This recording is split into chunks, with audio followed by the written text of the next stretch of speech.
55 Baby discovered mother bear was guardian of ancient forest spirits.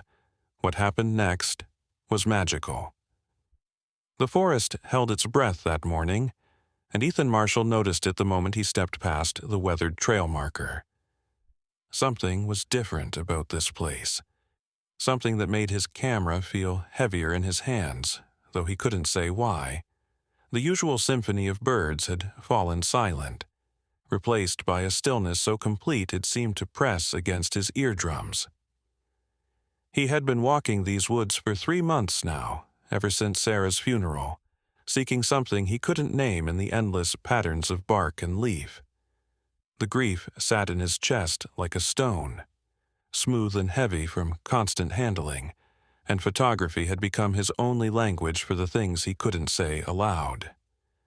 But this morning, this particular stretch of ancient pine and moss-covered boulder whispered of secrets older than sorrow.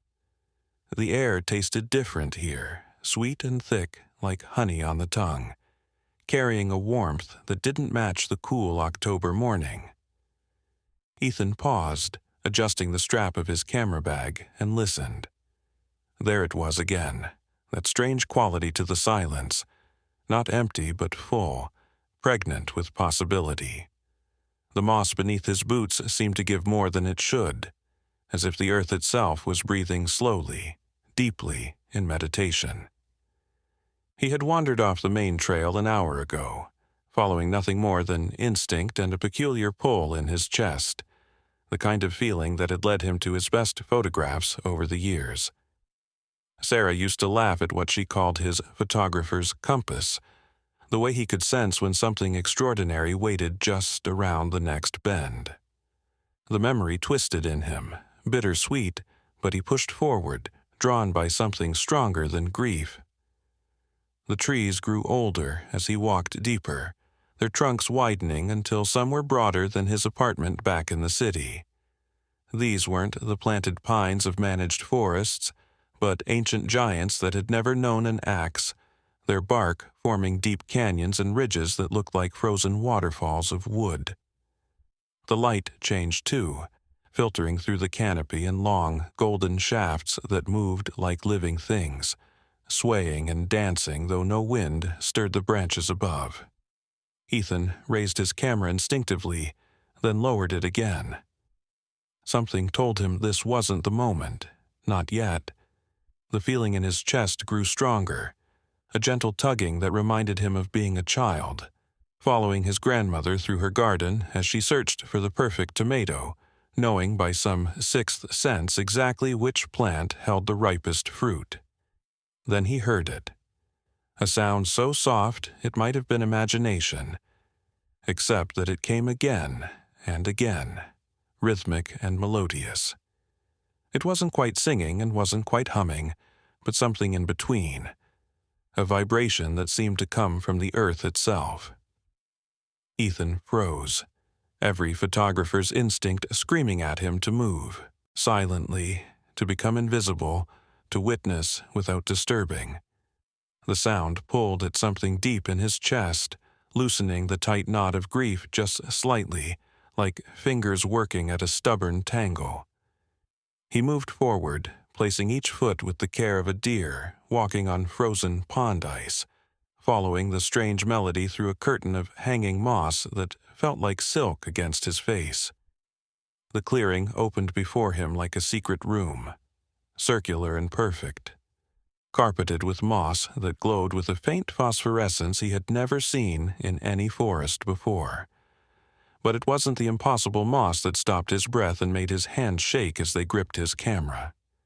It was the bear, massive, brown, her fur catching the strange light in waves of amber and gold. She sat in the center of the clearing with her back to him, and in her arms, cradled with a tenderness that defied everything Ethan knew about wild animals, was a baby, a human baby, no more than 6 months old, with wisps of dark hair and tiny fists that waved in the air as if conducting the strange music that filled the clearing. Ethan's mind struggled to process what his eyes were seeing. The bear held the infant the way a human mother would, one massive paw supporting the baby's body while the other gently stroked its cheek with a careful claw. The baby gurgled with delight, reaching up to pat the bear's snout, and the great animal made a sound that was unmistakably laughter, deep and rumbling like distant thunder. This was impossible. Every rational part of Ethan's brain screamed that this was impossible. Bears didn't hold babies. Bears didn't laugh. Bears certainly didn't rock human infants while humming what sounded like a lullaby older than language itself. But his eyes didn't lie, and his camera, when he finally managed to raise it with trembling hands, confirmed what he was seeing through its viewfinder. The bear's eyes, when she turned her great head slightly, were not the flat black of a wild animal, but deep brown, flecked with gold, and filled with an intelligence that made Ethan's skin prickle with recognition. She knew he was there. Had known, perhaps, from the moment he entered the clearing. But she didn't attack, didn't even seem alarmed. Instead, she continued her gentle ministrations to the baby, who was now yawning, tiny mouth opening in a perfect "oh" that made Ethan's heart ache with its normalcy in this impossible scene. The moss beneath the bear glowed brighter when she shifted, and Ethan noticed for the first time that the light wasn't random but seemed to pulse in patterns, like a heartbeat made visible. The trees around the clearing were different too, their bark smoother, almost polished, and their leaves, though it was October, were spring green and vibrant. The air in the clearing was warmer, summer warm, and filled with the scent of flowers that shouldn't bloom for another 6 months. Everything about this place defied the natural order, yet it felt more natural than anything Ethan had experienced in his 43 years of life. The baby made a soft cooing sound, and the bear responded with her own vocalization, a gentle rumble that seemed to come from deep in her chest. Then she did something that made Ethan nearly drop his camera. She spoke, not in words exactly, but in tones and rhythms that carried meaning as clearly as any language. The baby responded, babbling in the way babies do, but there was a pattern to it, a back and forth that was unmistakably conversation. Ethan found himself leaning forward, straining to understand, and as he did, the strangest thing happened. The meaning began to come clear, not in his ears but in his chest, in the same place where the tugging feeling had been. The bear was telling the baby a story about the forest, about the seasons turning, about the roots that ran deeper than the oldest trees and connected everything to everything else. The baby listened with an attention no 6-month-old should possess, eyes wide and focused, occasionally reaching out to touch the bear's face, as if to say, "Yes, I understand, tell me more." And the bear did. Her voice, that wasn't a voice painting pictures of underground rivers and fungal networks, of messages passed from tree to tree, of a consciousness older than human memory that lived in the soil and the stone. Ethan realized he was crying only when a tear dropped onto his camera lens, blurring the image. He wiped it away quickly, not wanting to miss a moment of this impossible scene. The grief that had been his constant companion for 3 months hadn't disappeared, but it had transformed, become part of something larger, like a single note in a vast symphony. He thought of Sarah, how she would have loved this, how she always believed in magic even when the cancer was stealing her strength day by day. "The world is full of wonders, Ethan," she had said near the end, her voice barely a whisper. "Promise me you'll keep looking for them."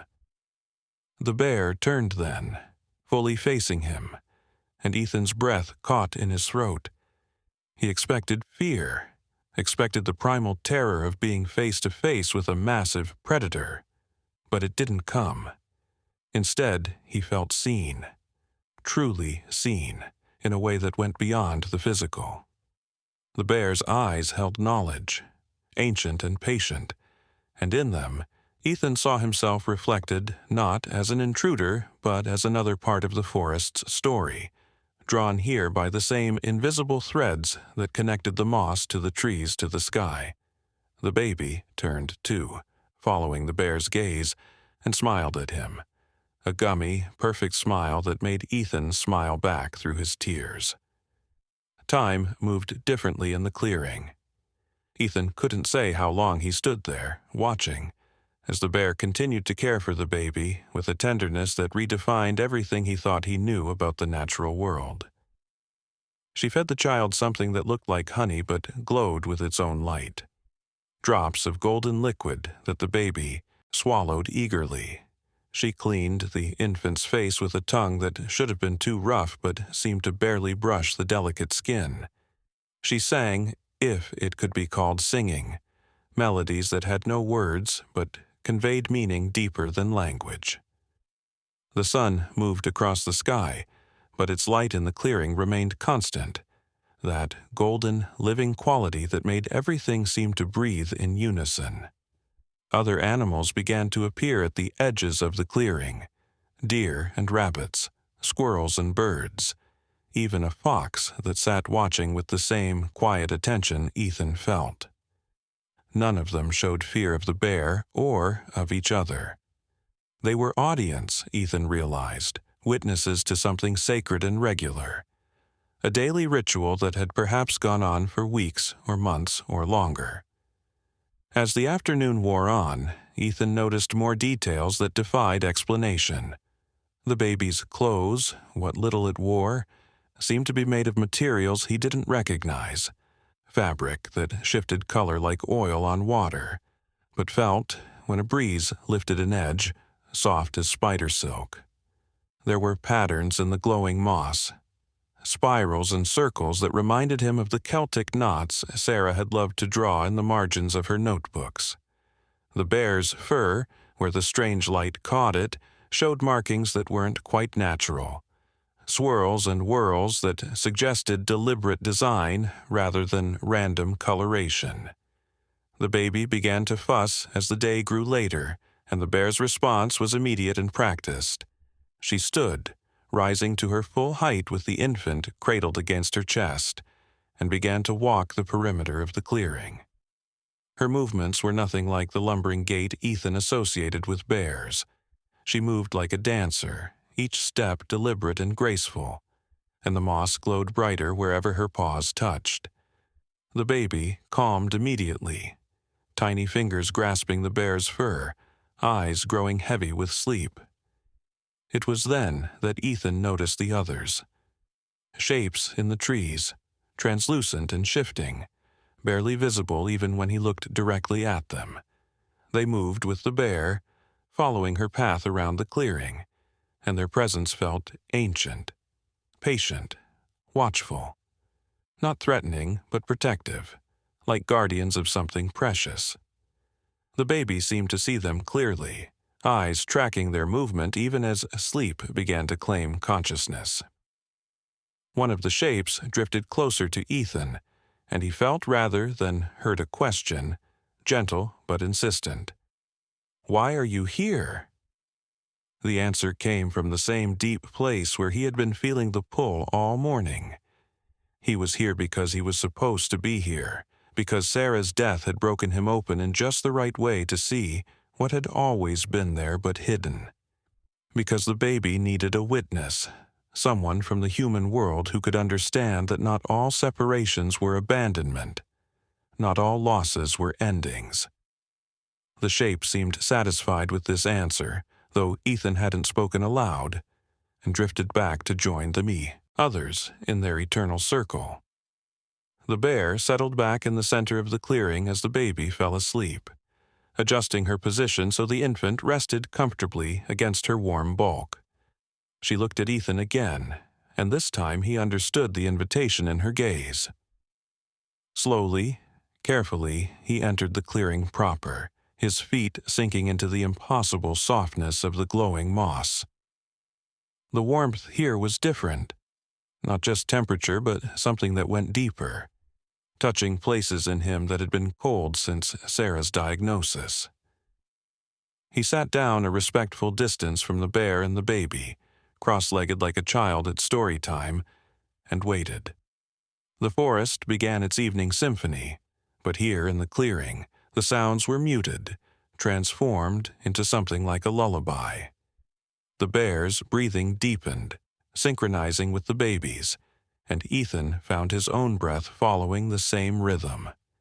The glowing moss pulsed in time with their breathing, and for a moment, Ethan felt connected to everything, part of a vast network of consciousness that stretched from the smallest bacteria in the soil to the oldest trees to the stars just beginning to appear in the darkening sky above.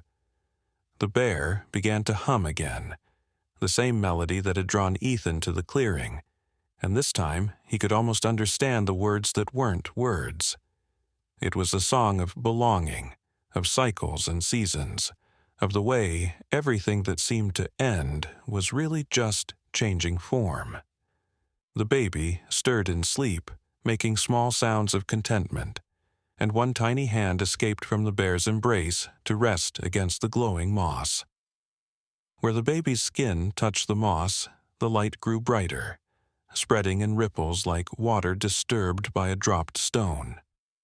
As darkness fell outside the clearing, the light within grew stronger, not harsh but warm, like sitting by a fireplace on a winter night. The other animals had settled too, the deer lying down at the clearing's edge, the rabbits huddled together, the fox curled with its tail over its nose. Even the birds had quieted, roosting in the branches that ringed the sacred space. Everything waited, though Ethan couldn't say for what. Perhaps just for the night to pass, for another day in this impossible place where the rules of the world he knew didn't apply. The bear shifted slightly, and Ethan saw something he had missed before. Around her neck, barely visible in her thick fur, was something that looked like a collar but wasn't. It was made of light itself, or perhaps of the same material as the baby's clothes, shifting and changing but always there. There were markings on it, symbols that hurt to look at directly, as if they contained too much meaning for human eyes to process. The baby had something similar, he realized. A faint tracery of light just under the skin, visible only when the angle was right. Markings of belonging, perhaps, or protection, or purpose. The night deepened, but Ethan felt no urge to leave. His camera sat forgotten, in his lap, the need to document overcome by the need to simply be present. He thought about the world beyond the forest, the apartment he would have to return to, empty of Sarah's presence, the sympathy cards he hadn't been able to bring himself to open, the well-meaning friends who didn't know what to say. All of that seemed very far away, part of a different reality that couldn't quite touch this one. Here, in this clearing, with this impossible bear and this mysterious baby, everything made a kind of sense that had nothing to do with logic and everything to do with truth. The bear's humming grew softer, fading into the ambient sounds of the clearing, and Ethan felt his own eyes growing heavy. He knew he should be afraid, sleeping in the presence of a wild bear, but fear seemed to have no place here. The moss beneath him was soft as any bed, and the warm light made him feel held, protected, part of something that would continue whether he was conscious of it or not. His last thought before sleep claimed him was that Sarah would have understood this immediately, would have walked into the clearing without hesitation, would have known that sometimes the most impossible things were the most real. He woke to the sound of the baby laughing. Not just the gurgling approximation of laughter that babies usually made, but real, delighted laughter that rang through the clearing like bells. The morning light was different from the evening's glow, brighter and more energetic, and the baby was wide awake, playing some sort of game with the bear that involved touching noses and then pulling back with squeals of joy. The bear was patient, endlessly patient, repeating the game over and over with no sign of irritation or boredom. Ethan sat up slowly, his body stiff from sleeping on the ground, but somehow also more rested than he had been in months. The bear noticed his movement and turned to look at him, and in her eyes was something that might have been approval. The baby noticed him too and reached out with both arms, the universal gesture of "pick me up" that every parent knew. The bear made a soft sound, and somehow Ethan understood it as permission, though the rational part of his brain screamed that approaching a bear's cub, even an adopted human one, was the height of foolishness.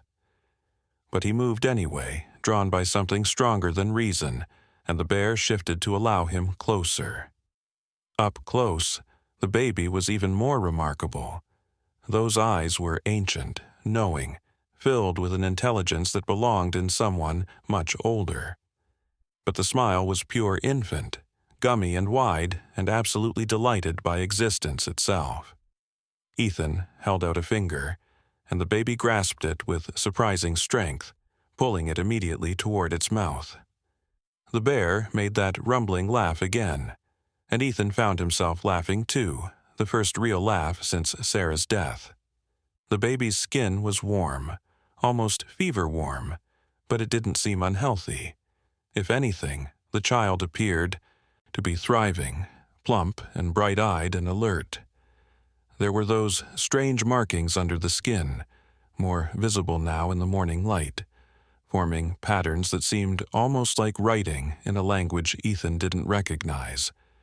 The baby babbled at him, sounds that weren't quite words but carried meaning anyway, telling him about dreams and milk that tasted like starlight and the songs the earth sang when everyone else was asleep. The bear watched their interaction with what could only be described as maternal pride. She had found this child, or been given this child, or been chosen for this child, and she was fulfilling her role with a dedication that transcended species. But there was more to it than that, Ethan began to understand. This wasn't just about caring for an abandoned infant.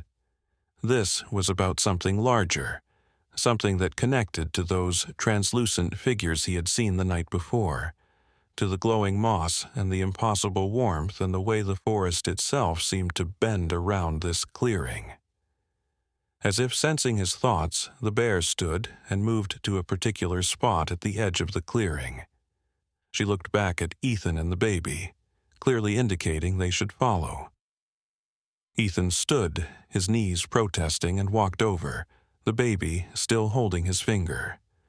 The bear pressed her paw against a tree, and where she touched, the bark began to glow with the same phosphorescence as the moss. Images formed in the light, moving pictures that told a story without words. A woman, heavily pregnant, running through the forest at night. Not running from, but running to, her face determined despite the tears streaming down her cheeks. The same clearing, but different. Older somehow, or perhaps newer, it was hard to tell. The woman kneeling in the center, speaking words that had no sound but whose meaning was clear. A plea, a bargain, a sacrifice. The translucent figures, more solid then, surrounding her, considering. Agreement reached, though the terms were unclear. The woman giving birth there in the clearing, the bear already present, already waiting. The baby's first cry harmonizing with the forest's ancient song. The images faded, but their meaning lingered. This wasn't abandonment. This was purpose. The baby was here because it was meant to be here, part of some agreement or prophecy or need that Ethan couldn't fully understand but could feel in his bones. The bear was not kidnapper, but guardian, protecting something precious until what? The images hadn't shown that part, or perhaps that part hadn't been decided yet. The baby released Ethan's finger and reached for the bear, who gathered the child back into her embrace with practiced ease. They moved back to the center of the clearing, and Ethan followed, his mind reeling with questions that had no words. The morning routine continued, the bear grooming the baby with impossible gentleness, feeding it that glowing honey substance, singing those wordless songs that made the moss pulse with light. Other animals began to arrive, the same audience as yesterday but also different ones, a rotating cast of witnesses to this daily miracle. Among them, Ethan noticed, was a deer with a fawn, and the way the fawn watched the baby was particular, intense, as if recognizing a kindred spirit. The bear noticed too and made a gesture that was clearly invitation. The deer approached cautiously, allowing the fawn to come close enough for the baby to touch. The moment their skin met, both began to glow with that same underskin light, and the fawn made a sound that was almost words, almost meaning, almost song. The baby responded in kind, and for a moment, the two young ones seemed to be sharing something profound, a connection that transcended species in the same way the bear's motherhood did. This went on throughout the morning, different animals bringing their young to meet the baby, each interaction producing that same glow, that same almost language, that same sense of connection. Ethan began to understand that he was witnessing something like a school, or perhaps a gathering, or maybe a ritual whose purpose would only become clear with time. The baby was learning something from these interactions, or teaching something, or both. The forest was claiming the child as its own, but also the child was claiming the forest, weaving itself into the fabric of this place in ways that went beyond the physical. By midday, Ethan knew he had to make a decision.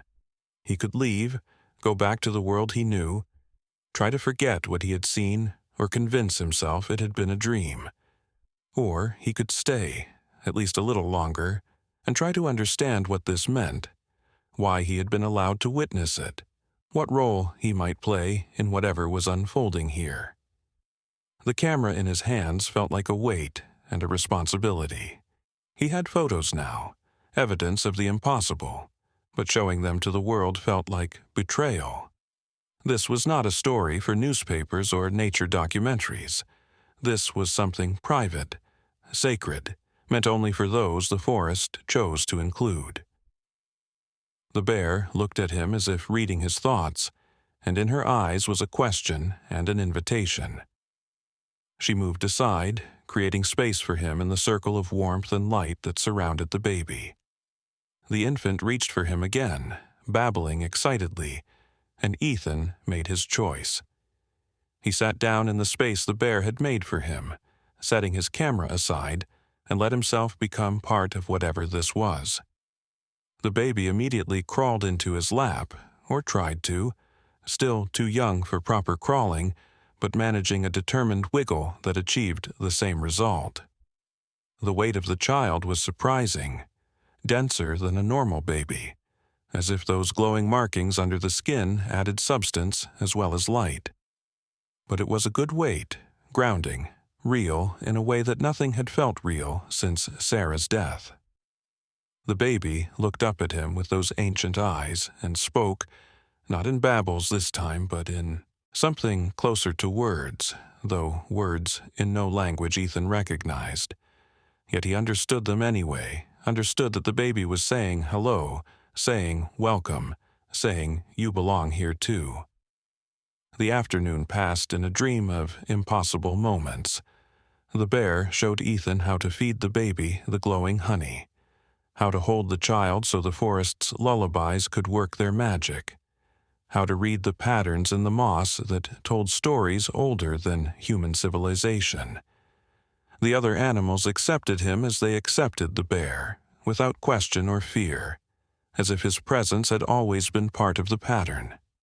The translucent figures grew more visible as the day wore on, revealing themselves to be beautiful and terrible in neither, beings of pure energy or consciousness or something for which humans had no words. One of them approached Ethan directly, and he felt its attention like sunlight on his face, warm and penetrating. It didn't speak, but knowledge flowed from it to him, understanding that came not through his mind but through his heart and bones, and blood. The baby was important, crucial, necessary for something that was coming, or perhaps already here. The forest had been waiting for this child for longer than the trees had stood, and the bear had been chosen as guardian because her heart was large enough to love beyond the boundaries of species. And Ethan had been brought here because every story needs a witness, someone to remember and perhaps, when the time was right, to tell. But not yet. The time for telling was not yet.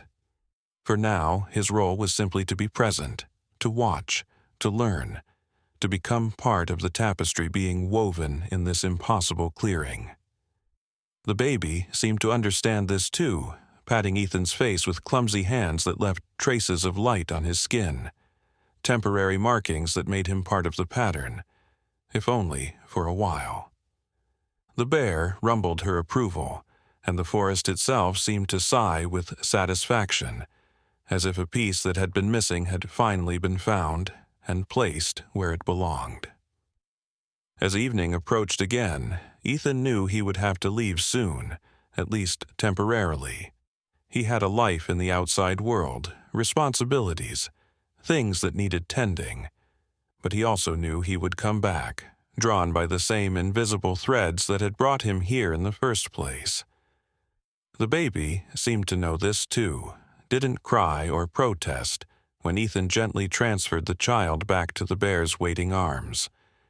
Instead, the infant waved, a gesture too coordinated for such a young child, and spoke again in that almost language that meant goodbye for now, not goodbye forever. The bear walked him to the edge of the clearing, something that felt like honor and trust and expectation all at once. She stood on her hind legs, towering over him, and for a moment Ethan felt the appropriate fear of being so close to such a powerful predator. But then she did something extraordinary.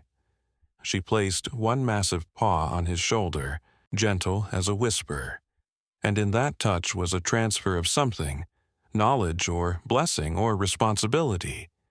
He couldn't say which. When she removed her paw, Ethan felt different, marked in some invisible way, claimed by the forest as surely as the baby had been. He walked backward out of the clearing, unwilling to turn his back on the scene, watching as the bear settled back down with the baby, as the evening light began its transformation into that golden glow, as the other animals took their places for the night's vigil. At the curtain of hanging moss that marked the boundary between the impossible and the merely improbable, he paused.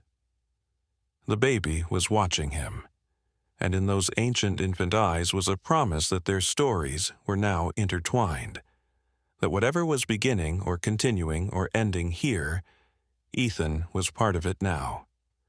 The walk back through the darkening forest should have been treacherous, but his feet found their way without stumbling, as if the path was lit by some inner light only he could see.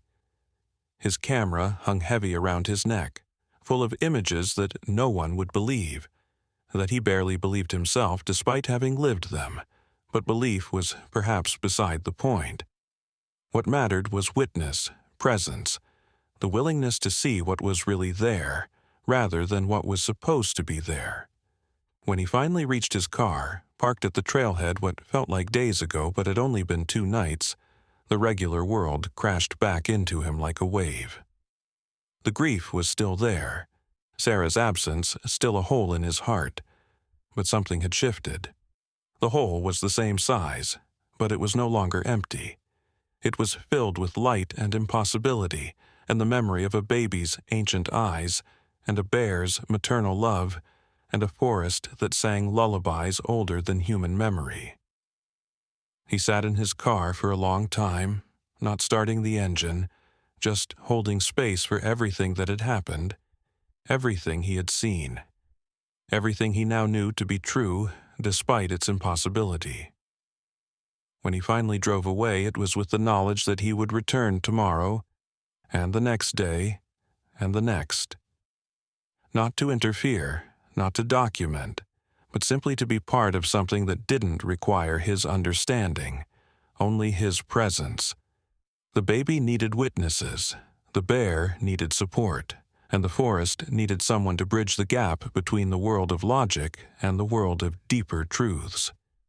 And Ethan needed this too, needed to be part of something larger than his grief, larger than his loss, larger than the small human concerns that had seemed so overwhelming before he found the clearing.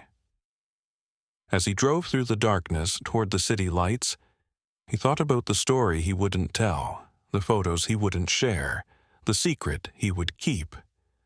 Some things were too precious for the world's consumption, too sacred for science to dissect, too important to risk exposing to those who wouldn't understand. The baby in the bear's arms, the glowing moss, the ancient songs, the translucent guardians, all of it would remain hidden, protected by his silence as surely as by the forest's magic. But he also thought about the story he would tell, eventually, when the time was right. Not a story of facts and evidence, but a story of truth, the kind of truth that lives in fairy tales and myths and the dreams of children. A story about how love transcends species, how purpose transcends understanding, how some separations are actually connections and some endings are actually beginnings. Sarah would have understood. Sarah would have told him to write it down, not the facts but the feelings, not the events but the essence. And maybe he would someday when he understood more about what he had witnessed, what he was still witnessing, what he would continue to witness. For now, though, he simply drove, carrying the light of the clearing within him like a secret flame, knowing that tomorrow he would return to find the baby had grown impossibly fast, the bear's love had deepened impossibly further, and the forest's magic had revealed impossibly more of itself. The story was just beginning, or perhaps it had been going on forever and he had just now become part of it. Either way, Ethan knew with certainty that his life had been divided into before and after, and that the after, however impossible, was where he belonged. The second morning came with rain, but when Ethan reached the clearing, no water fell within its borders. The space existed in its own climate, its own season, its own reality. The baby was awake and active, playing with streams of light that the bear somehow pulled from the air, weaving them into patterns that made the child laugh with delight. The bear noticed Ethan's arrival immediately, acknowledging him with a nod that was distinctly human, distinctly conscious, distinctly welcoming. The baby squealed with recognition and reached out those chubby arms, and Ethan felt his heart expand to make room for this impossible child who was somehow, inexplicably, beginning to feel like family. The morning routine had evolved. The bear was teaching the baby something, using the light streams to form shapes that held meaning, symbols that matched those glowing beneath the infant's skin. The baby watched with intense concentration, occasionally reaching out to touch a symbol, which would then pulse brighter and emit a sound like a bell made of wind. Each successful touch earned a rumble of approval from the bear and caused the moss to ripple with sympathetic light. It was clearly education of some kind, though for what purpose Ethan couldn't imagine.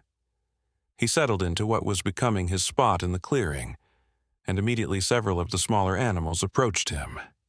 A rabbit, braver than its kin, actually climbed into his lap, its nose twitching as it investigated this human who smelled of both the outside world and the clearing's magic.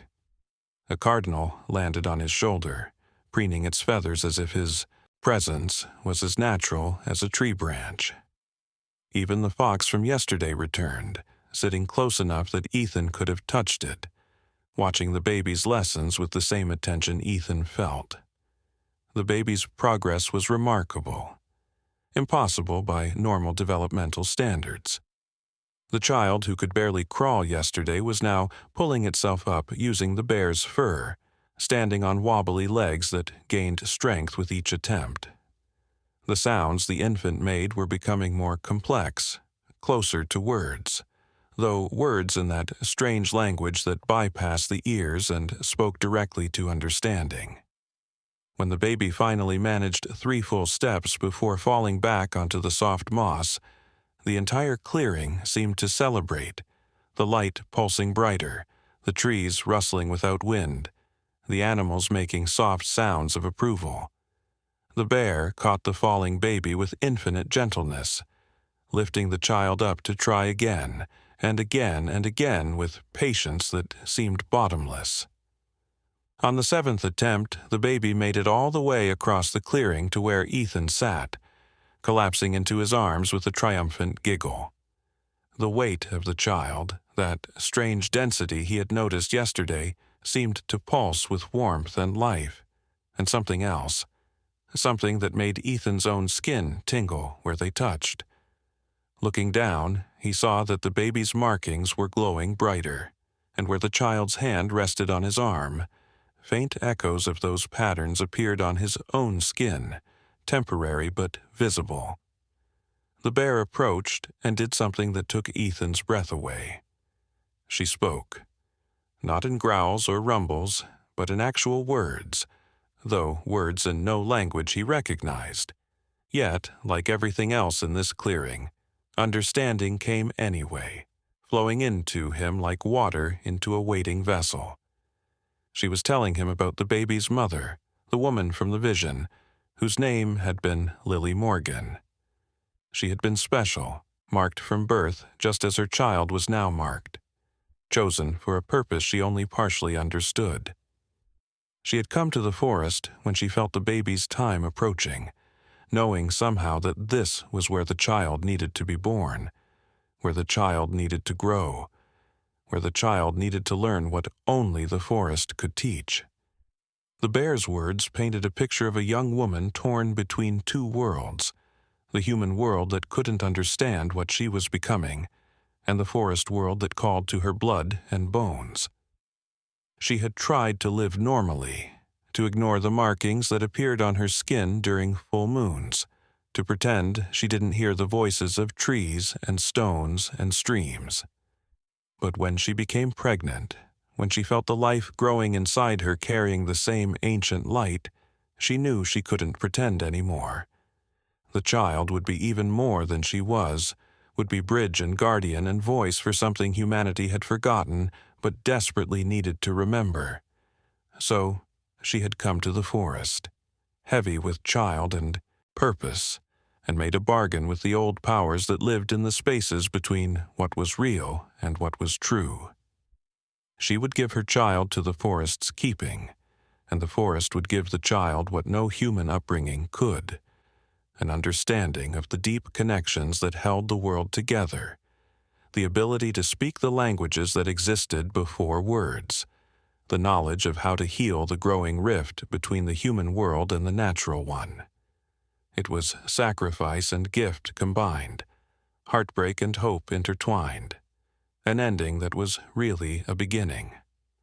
The bear had been chosen as guardian because her heart recognized no boundaries between species, because her love was large enough to encompass the impossible, because she herself was more than just a bear. She was connected to the old powers, had been since she was a cub, and had wandered into a clearing much like this one, and been marked by the same light that now marked the baby. She had been waiting for this child for 7 seasons, knowing through dreams and signs that her purpose was approaching, that everything she was had been preparation for this moment. This child, this impossible, beautiful responsibility. As the bear spoke, the baby listened with that unnatural attention, as if understanding every word, every nuance, every layer of meaning. When the story finished, the child stood again, steadier this time, and walked to the bear, tiny arms wrapping around one massive leg in a hug that somehow encompassed all the love and gratitude and belonging in the world. The bear's eyes, those impossibly intelligent eyes, filled with what could only be tears, and she lowered her great head to nuzzle the child with such tenderness that Ethan felt his own eyes burning. The translucent figures were more visible today, dozens of them forming a loose circle around the clearing's edge. They were beautiful in the way that storms and fires and deep ocean trenches were beautiful, powerful and alien and absolutely necessary.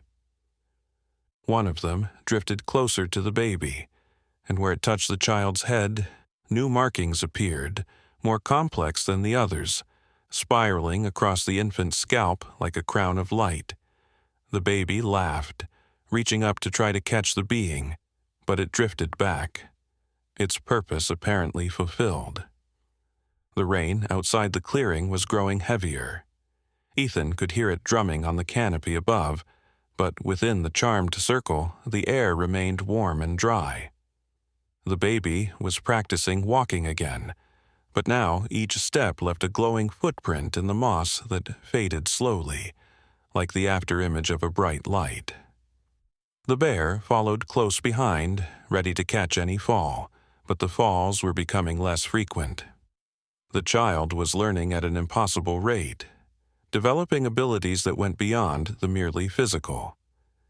When a butterfly landed on a nearby flower, the baby pointed and made a sound, and the butterfly's wings began to glow with the same phosphorescence as everything else in the clearing. Ethan realized he was witnessing evolution in real time, or perhaps something beyond evolution, a conscious acceleration of human potential guided by forces older than civilization.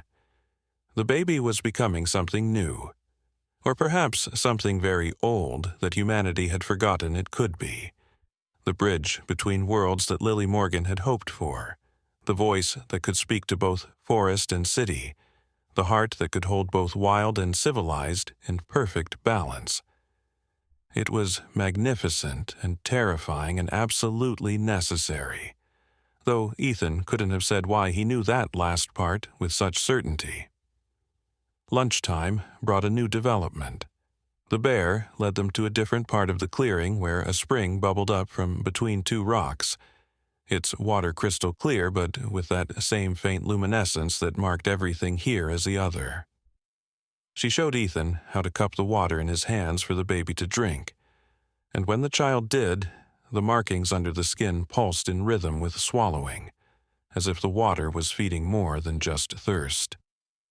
Ethan tried a sip himself and nearly gasped at the taste, like liquid starlight, cold and bright and somehow nourishing in ways that had nothing to do with hydration. The baby spoke after drinking, and this time the words were clearer, closer to human language, though still strange. "Home," the child said, looking around the clearing. Then, pointing at the bear, "Mama." And finally, looking at Ethan with those ancient infant eyes, "Friend." The words were simple, but they carried weight, designation and recognition and belonging all at once. The bear made her rumbling laugh, and Ethan found himself laughing too, accepting his role in this impossible family, this trinity of species united by something greater than blood. The afternoon brought visitors. Not the usual animals, but others like the baby, or at least similar. A doe emerged from the forest, but when she stepped into the clearing's light, her form shimmered and changed, revealing a woman, young and wild-looking, with markings on her skin that matched the baby's. She approached slowly, carefully, and the bear allowed it, watching with protective attention as the woman knelt before the baby. They communicated in that wordless way, light pulsing between them, and then the woman smiled, touched the baby's cheek gently, and transformed back into the doe, bounding away into the forest. More came throughout the afternoon, animals that were more than animals, beings that existed between forms, each one approaching the baby with reverence and joy, as if the child's existence validated something they had long hoped for. A raven that became an old man with feathers in his beard, who spoke to the baby in croaking sounds that made the infant giggle. A wolf that became a young boy with golden eyes, who played a brief game of peekaboo that transcended species. Each visitor left something behind: a feather, a stone, a leaf that glowed with inner light, building a collection around the baby like offerings at a shrine. The bear explained, in her wordless way, that these were the others, the ones who had never fully chosen between wild and human, who lived in the margins and borders, keeping the old ways alive when the rest of the world forgot. They had been waiting for the baby just as the bear had been waiting, knowing that this child represented hope for a world that was rapidly forgetting how to hear the earth's voice, how to read the sky's moods, how to feel the connections that ran beneath surface reality like veins of light. As evening approached, the baby grew tired from all the interaction, all the learning, all the growing that was happening at such an accelerated pace. The bear gathered the child close, and Ethan was invited into their circle of warmth. The baby reached for him, and he took the small hand in his, feeling the pulse of light that ran beneath the skin like a second heartbeat. The child's eyes were heavy but still aware, still ancient, still knowing in ways that made Ethan feel both protective and protected. The bear began the evening song, that humming melody that seemed to rise from the earth itself, and the baby joined in, their voice harmonizing in ways that shouldn't have been possible for an infant. Ethan found himself humming too, not knowing the melody, but finding it anyway, his voice adding a third layer to the harmony. The moss glowed brighter with their combined song, and the translucent beings drew closer, adding their own voices, if voices they could be called, to the growing chorus. It was then that Ethan understood something crucial. This wasn't just about the baby, it was about all of them, all of everything. The interconnected web of consciousness that included bear and human and others, and the beings of light and the forest itself. The baby was the catalyst, the focal point, but the transformation was happening to all of them. The bear was becoming more than a bear, Ethan was becoming more than human, and the forest was becoming more than forest. They were all evolving together, growing into something new and necessary, something the world needed even if it didn't know it yet. The song continued as darkness fell, but the darkness in the clearing was different from the darkness outside, soft and warm and full of stars that shouldn't have been visible through the canopy but were. The baby fell asleep, still humming, and the bear's voice gentled to match the child's breathing. Ethan stayed as long as he could, holding the baby's hand, feeling the pulse of connection that ran between them, knowing that when he left this time, a part of him would stay behind, and a part of the clearing would go with him. When he finally had to leave, the bear walked him to the edge again, but this time she did something different. She gave him one of the glowing stones that the visitors had left, pressing it into his hand with her great paw. It was warm, pulsing with its own inner light, and when Ethan held it, he could feel the clearing even after he left it, could sense the baby sleeping, the bear watching, the forest breathing. It was connection made tangible, a thread that would always lead him back, a promise that he was part of this now, permanently, irrevocably. The walk back to his car was easier this time, his feet finding the path automatically, the stone in his pocket providing enough light to see by. The regular world felt less real than before, less solid, as if the clearing's magic had shown him that reality was more fluid than he had believed, more capable of wonder than he had imagined. His grief for Sarah was still there, would always be there, but it had transformed into something else, something that connected him to the cycles of loss and renewal that the forest understood so well. When he got home, he placed the stone on his bedside table, where it continued to glow softly, a nightlight from another world. He could feel through it that the baby was still sleeping. The bear was still watching, The clearing was still glowing with its impossible light. Tomorrow he would return, and the baby would have grown more, learned more, become more of whatever it was becoming, and he would be there to witness it, to be part of it, to help in whatever way a human could help with something so far beyond human understanding. But tonight he simply lay in bed, watching the stone's gentle pulse, feeling connected to something vast and ancient and absolutely real, despite its impossibility. He thought about Lily Morgan, the baby's mother, and the choice she had made. He thought about the bear, whose love transcended species. He thought about the baby growing into something the world had never seen before, but desperately needed. And he thought about himself. Ethan Marshall, photographer of the impossible, witness to wonder, part of a story that was just beginning to unfold. The stone pulsed brighter for a moment, and through it, Ethan felt the baby stir in sleep, felt the bear's watchful presence, felt the forest's ancient patience. He was part of it now, woven into the tapestry, claimed by the magic, marked by the light.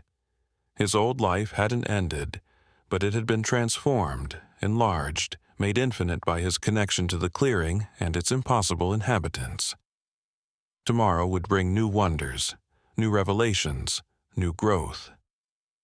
But tonight, connected by the stone's light to the sleeping baby and the watching bear, Ethan simply existed in the perfect peace of belonging to something larger than himself, larger than grief, larger than the small human concerns that had once seemed so overwhelming. The last thing he heard before sleep claimed him was an echo of the evening song, carried somehow through the stone, through the connection, through the invisible threads that now bound him to the clearing. It was the bear's voice, and the baby's, and his own, and something more, something that might have been the voice of the earth itself, singing a lullaby of belonging, of purpose, of the magic that existed in the spaces between what was possible and what was true. And in that song was a promise. Tomorrow would bring more wonder, more growth, more of the impossible made real. The story was just beginning, and Ethan Marshall, witness to wonder, was exactly where he was meant to be.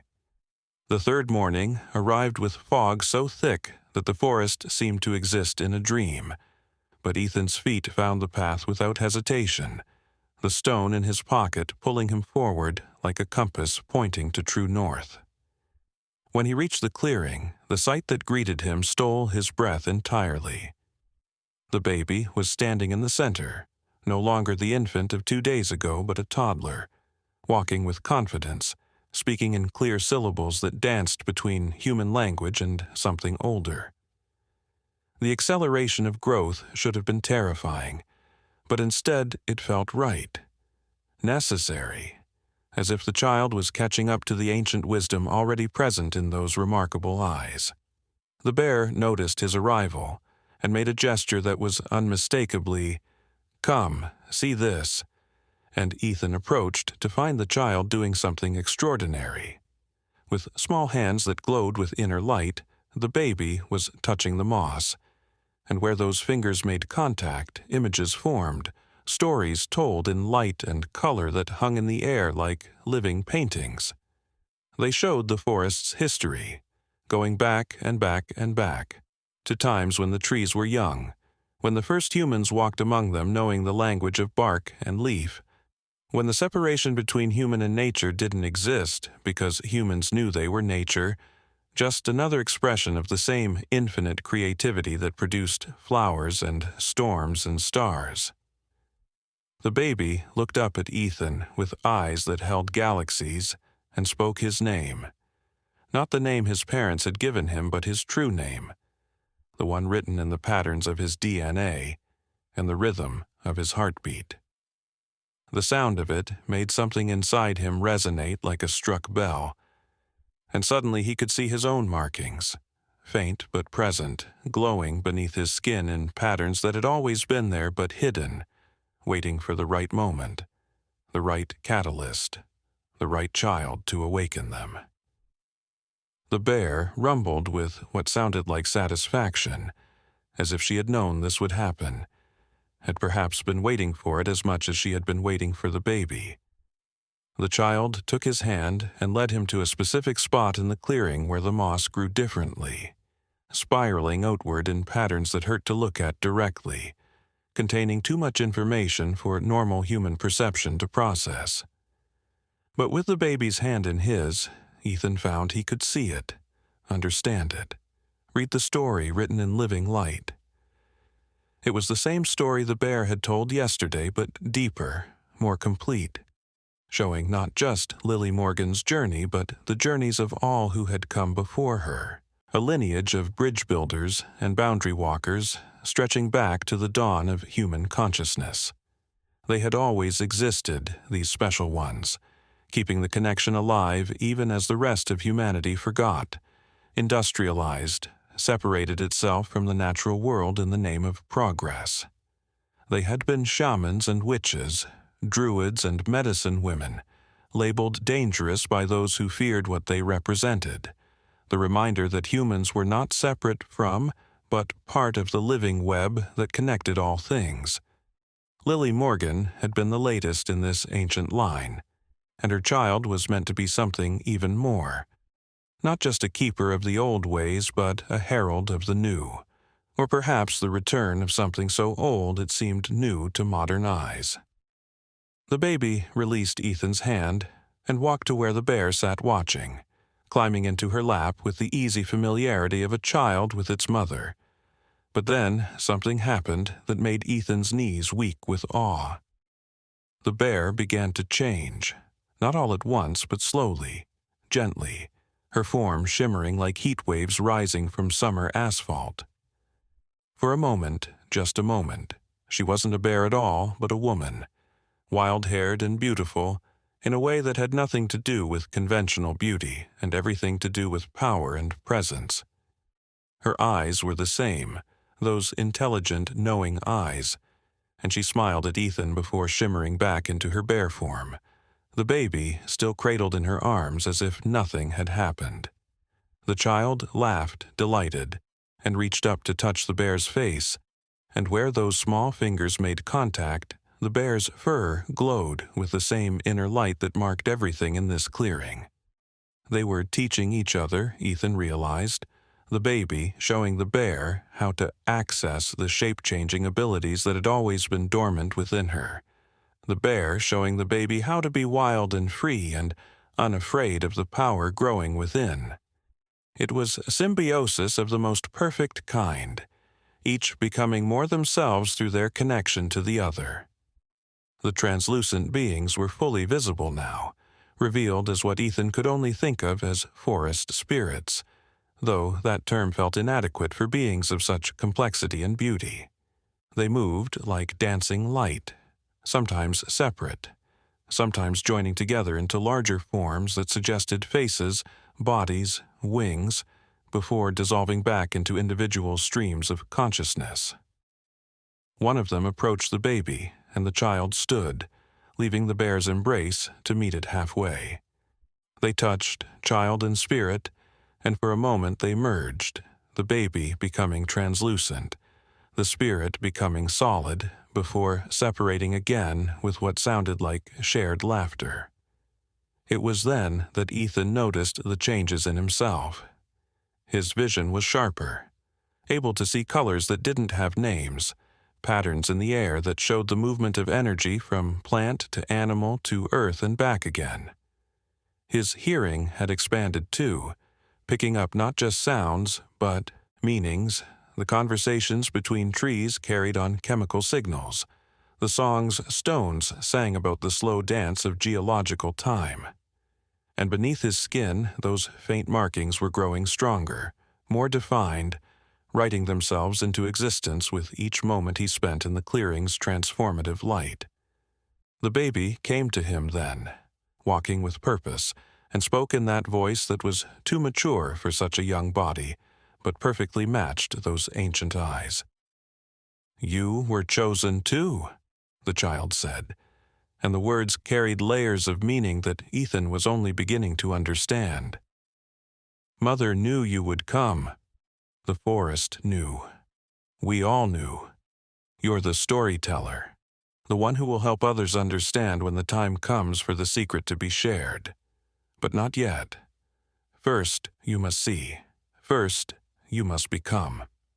Before Ethan could ask what he was becoming, the child took both his hands and suddenly he was elsewhere, or rather, elsewhen. He was seeing through the baby's eyes, or perhaps through the eyes of all the special ones who had come before, experiencing the world as they did, as a living web of connection and consciousness where every atom sparkled with awareness, and every breath was a conversation with the universe itself. He saw the damage, too, the places where the web had been torn by human ignorance and greed, the species disappearing like lights going out, the forests burning, the oceans choking on plastic and poison.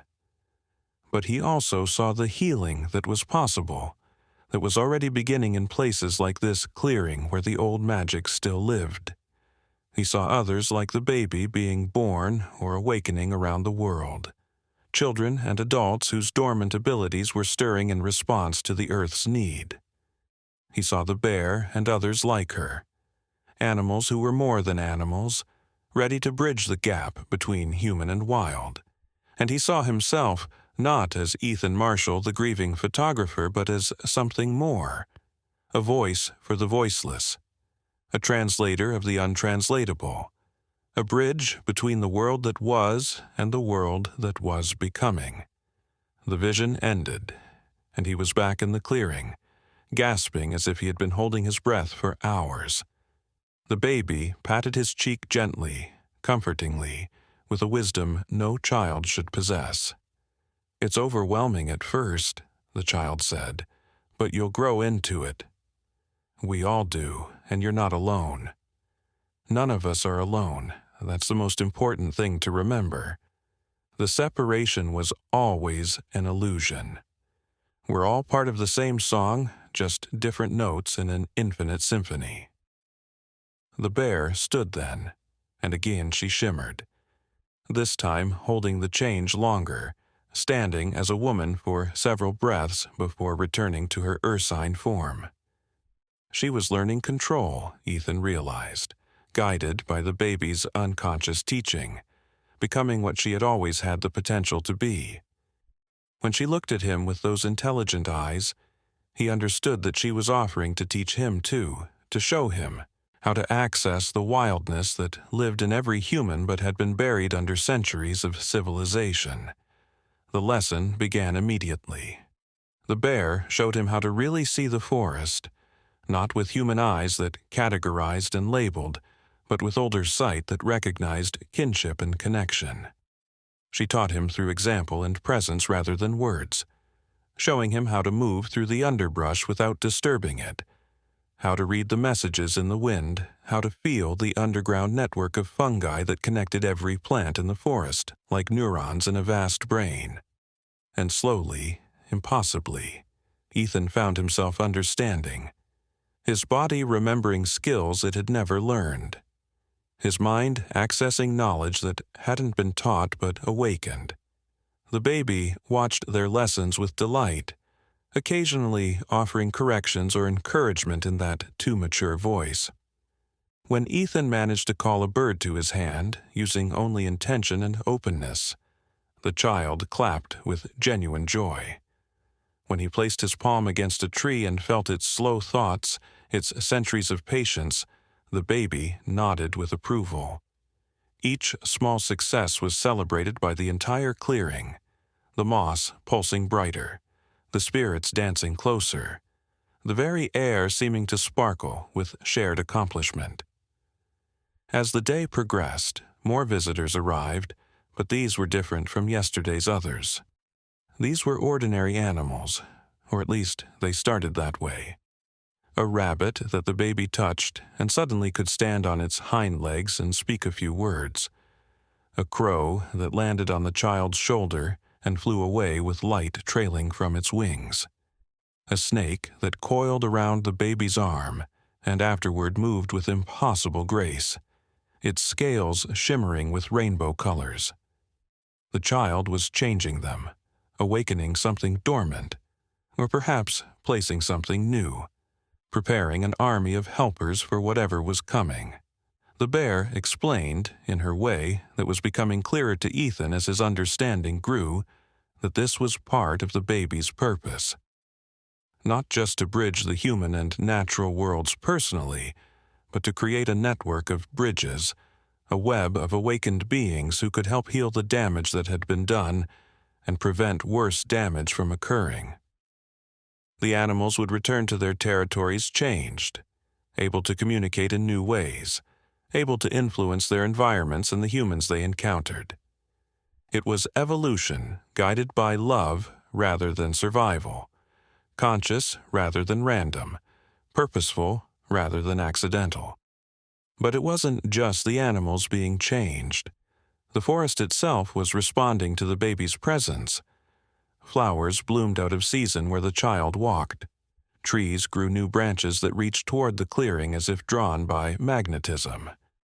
The stream that fed the spring ran clearer, its water taking on that same luminescent quality that marked everything the baby touched. The clearing was expanding, not physically but influentially, its magic spreading outward in invisible ripples that would eventually reach around the world.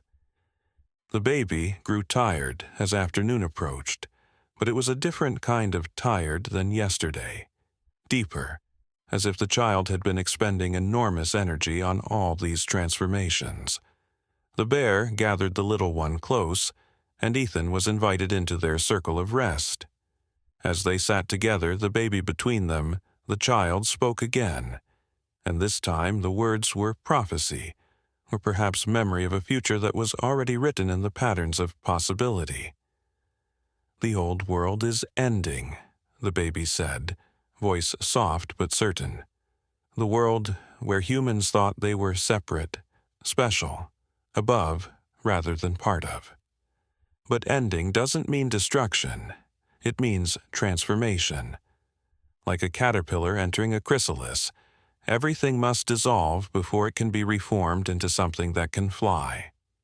We are the imaginal cells, the ones who hold the memory of what comes next, who guide the transformation from within. The bear knows this. You know this. Everyone who finds their way here knows this, even if they don't have words for it yet." The child's hand found Ethan's, small fingers intertwining with his larger ones, and through that touch came more understanding. He saw what the baby saw, a world where the boundaries between human and nature had dissolved not into chaos but into harmony. Cities that were also forests, technology that worked with rather than against natural systems, humans who could speak to animals and plants not as fantasy but as recovered ability. It wasn't a return to the past but an integration of the best of what had been with the best of what could be. Wisdom and innovation dancing together. "But first," the baby continued, "we must gather the others, the ones who are ready, who have been waiting without knowing what they were waiting for. You'll know them when you see them, Ethan. They'll have a light in them, hidden but present, waiting to be awakened. Some will come here to learn what you're learning. Others will find different clearings, different teachers, different ways of remembering what they've forgotten. But all will be part of the same awakening, the same transformation, the same story that has been trying to tell itself for generations but only now has found enough listeners." The bear rumbled agreement, and in that sound Ethan heard complexities he wouldn't have noticed days ago. She was telling her own part of the story, how she had been an ordinary bear until the day she wandered into a place like this clearing and met beings like the spirits that danced at the edges of vision, how they had shown her what she could become if she chose it, the price and the gift of consciousness beyond what her species normally possessed. How she had accepted, knowing somehow that she was preparing for this child, this moment, this transformation that went beyond any individual story. As evening approached, the baby stood again, steadier now after the rest, and walked to the center of the clearing. The child began to sing, not in any human language but in the tongue that predated words, the one that spoke directly to DNA and atoms and the spaces between things. The bear joined the song, harmonizing in registers that human ears shouldn't have been able to hear, but Ethan could. And then he was singing too, his voice finding notes he didn't know existed, harmonies that made his bones vibrate and his blood sing, and those markings under his skin blaze with light. The spirits joined them, the animals joined them, the trees and moss and even the stones seemed to join them, everything in the clearing participating in a song that was summoning, celebration, and promise combined. And in the distance, Ethan heard answers, other voices taking up the song, other clearings lighting up with the same impossible phosphorescence, other children and guardians and witnesses adding their voices to a chorus that spanned continents and maybe worlds. The song reached a crescendo that was almost unbearable in its beauty, and then, suddenly, silence. But it wasn't empty silence. It was full silence, pregnant silence, the silence that comes after lightning and before thunder, the silence of seeds just before they sprout, the silence of the universe taking a breath before speaking a new word into existence.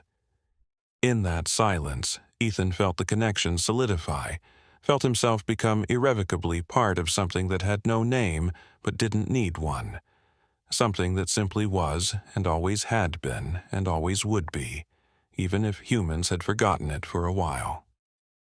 The baby walked back to them, but walking was no longer quite the right word. The child moved like water, like light, like thought given form. Those ancient eyes found Ethan's, and in them he saw himself reflected, not as he had been, but as he was becoming. The markings under his skin were fully visible now, glowing steadily, writing themselves into permanence. He was still Ethan Marshall, but he was also something more, something that didn't have a word in English or any human language but existed nonetheless. "Tomorrow," the baby said, and the word contained multitudes. Tomorrow the real work would begin. Tomorrow others would start arriving, drawn by dreams and instincts and coincidences that weren't coincidences at all. Tomorrow the clearing would teach them what it had taught Ethan, and they would go back into the world changed, carrying seeds of transformation that would plant themselves in unexpected places. Tomorrow was both literal and metaphorical, both the next day and all the days after, all the tomorrows that would lead to the world the baby had shown him in vision. The bear stood, and this time when she changed, she held human form for a full minute, long enough for Ethan to see that she was beautiful in a wild way, with skin marked by the same patterns that decorated the baby and now decorated him. She smiled, and in that smile was welcome and kinship, and the promise that none of them would walk this path alone.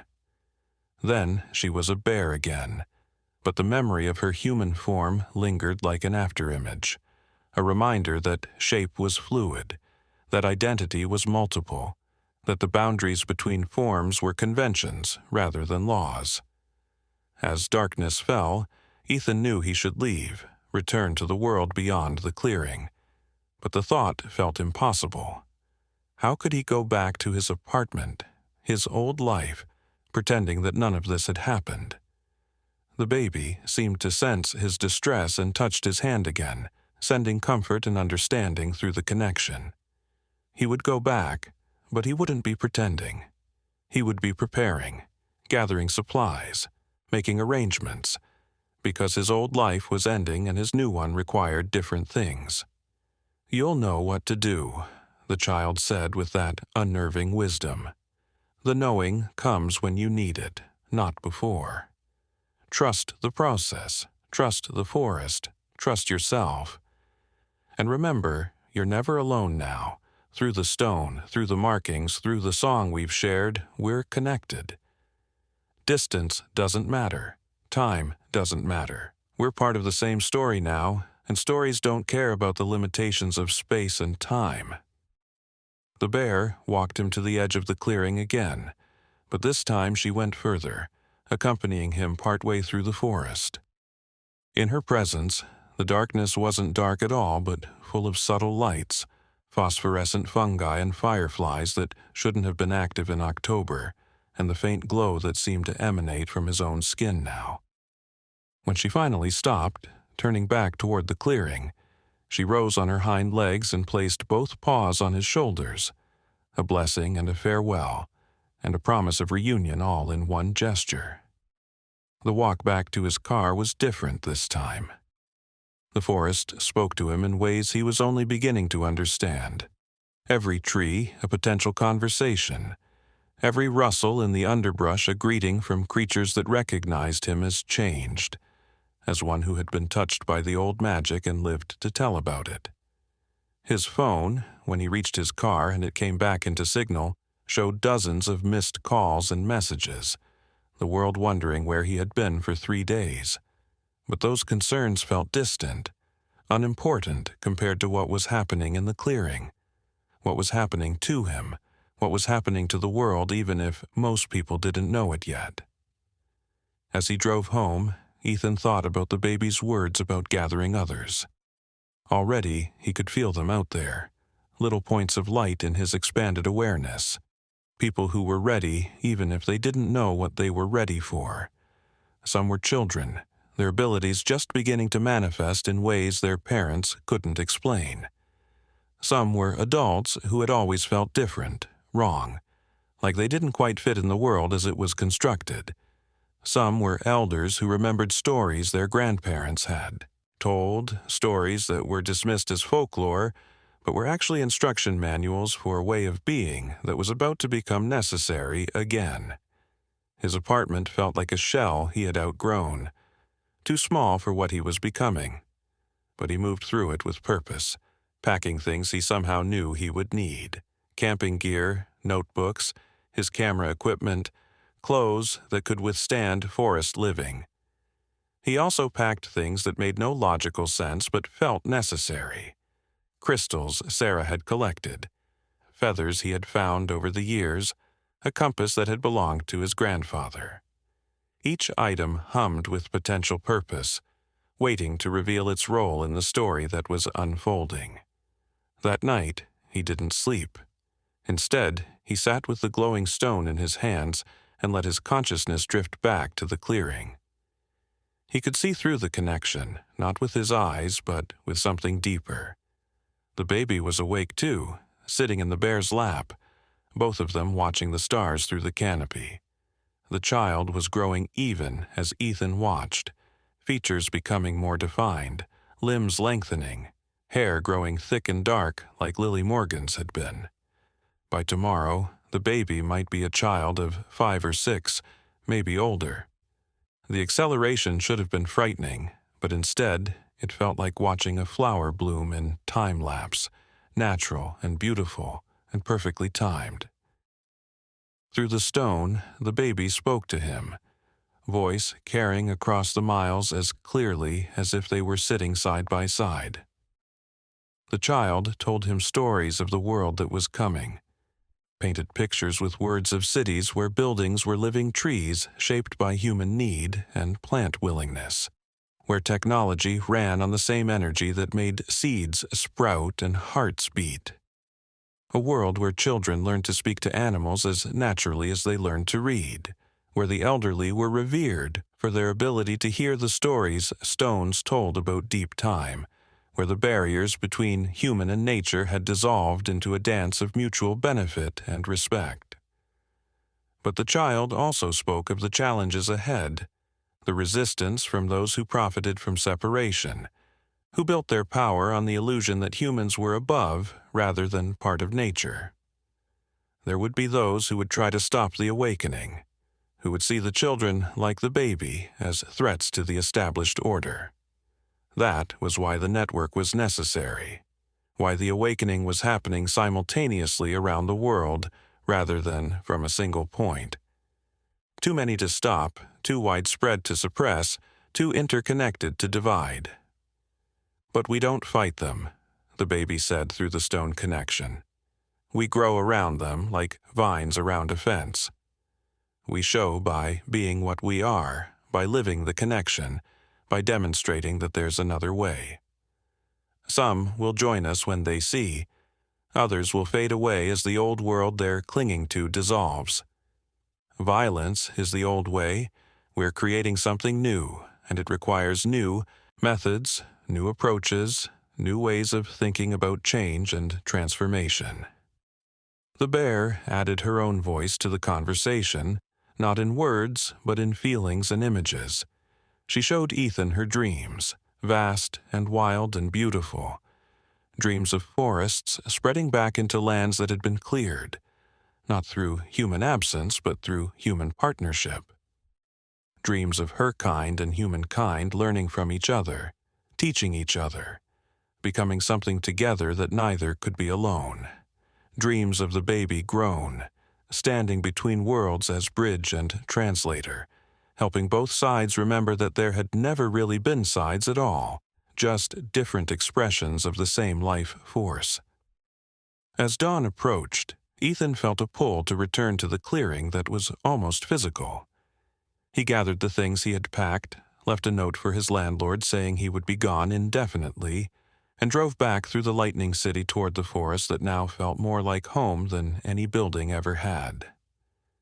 The sun was just rising when he reached the trailhead, painting the sky in colors that seemed especially vivid to his enhanced perception. The forest welcomed him back like an old friend, and the path to the clearing seemed shorter, as if space itself was bending to accommodate his urgency to return. When he emerged into the clearing, the sight that greeted him confirmed what he had sensed through the stone. The baby was no longer a baby, but a child of perhaps 7 or 8, with long dark hair that moved as if underwater and those same ancient eyes that held the wisdom of millennia. The child ran to him when he appeared, embracing him with a strength that belied the small frame. "You came back," the child said, though there had never been any doubt, "and you brought what we need." "Good. Others are coming today. I can feel them getting closer. Some are driving, like you did. Some are walking, following dreams. One is flying, though she doesn't have wings yet. They'll all find their way here, and then the teaching can begin in earnest." The bear approached, and in the morning light, Ethan could see changes in her too. Her fur seemed to shift between brown and gold, and something that wasn't quite either. And when she moved, sometimes he could see the woman she could become overlaid on the bear she was, like a double exposure. She greeted him with a sound that was almost words, and he understood that she too was learning language, not human language exactly, but the universal tongue that the baby spoke, the one that preceded all others. They spent the morning preparing for the arrivals. The child showed Ethan how to encourage the clearing to expand, not by cutting or clearing, but by asking, by explaining the need, by offering partnership rather than dominance. The trees responded, shifting slightly, creating more space without losing any of their presence.